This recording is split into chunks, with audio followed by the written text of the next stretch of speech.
Hello and welcome to Console Christians, where we are discovering the biblical truths in today's video games. I'm Conrad, and the game that we are taking another look at today is Little Nightmares. And I recently finished getting all the trophies for the main game, and the most hardest one was Hard to the Core, where you had to finish the game in under an hour and not die at all. So I thought, well, I've done this before in other games. I don't think this would be such a big deal. But even so, I went and consulted a YouTube video on the topic and then went ahead and attempted to get the trophy. And when I got to the end of the game, the trophy did not pop. And I was kind of a little perplexed by that, because in the video the guy finished it in 50 minutes, and I thought, well, I thought I did exactly what the guy did, but apparently not. So I went and looked up some other videos where they actually finished the game in 40 minutes. So I thought, well, if I do at least half the things they did in this video, then I'm sure that I will get the trophy. And actually, I did. So this actually reminds me of a verse in the Bible in Proverbs chapter 15 in verse 22.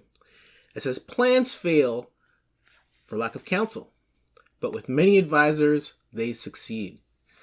So the thing I want to focus on there is where it says many advisors, where I just initially had one advisor, one YouTube video, but then when I went and looked at a few other videos, then that is when I succeeded.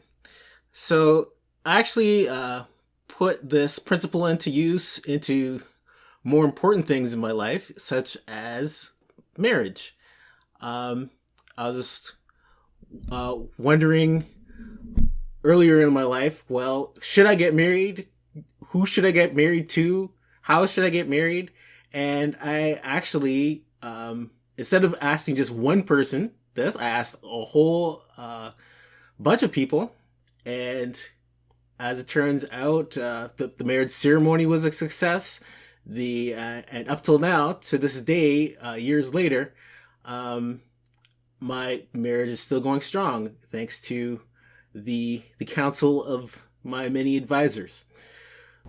So one thing I noticed when I looked at these other videos, I was wasting so much time, and here's an example.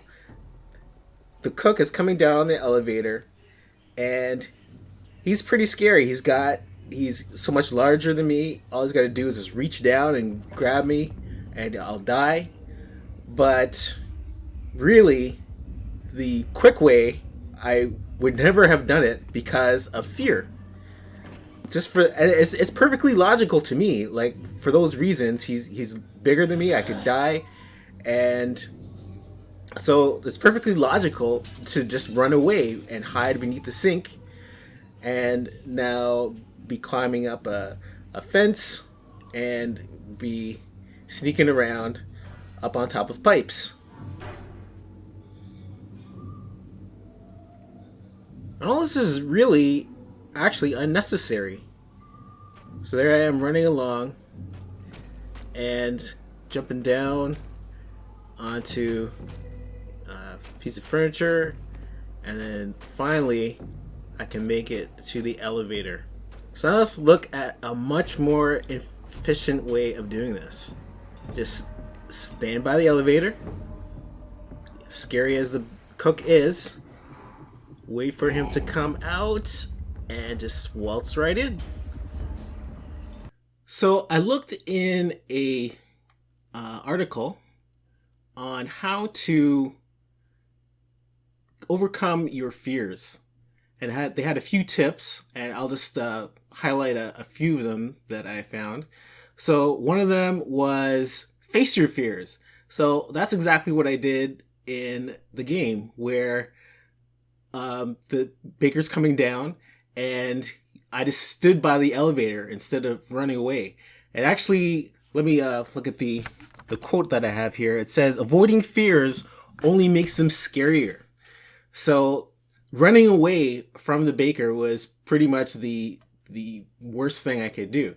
You have to, I had to stand by the elevator and just scoot by once he exited. Let's see what else we have here. We have to imagine what is the worst thing that could happen. And this might not be such good advice for the game, because the worst thing that could happen is you could die. But maybe, and certainly, some fears that we have are very, very well founded. Others are pretty downright silly. Like when you think of fears that like kids have, like you're afraid of the dark, and you think of the worst thing that could happen when you are in the dark and you could like hit your toe, maybe, which is not something I'd want to happen actually, but it's preferable than dying. So the third thing was to talk about it. And certainly this kind of goes back to the last point of having many advisors.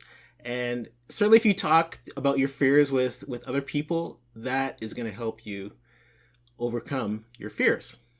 So let me look at what the Bible says about this. It's in Isaiah chapter 41 in verse 10.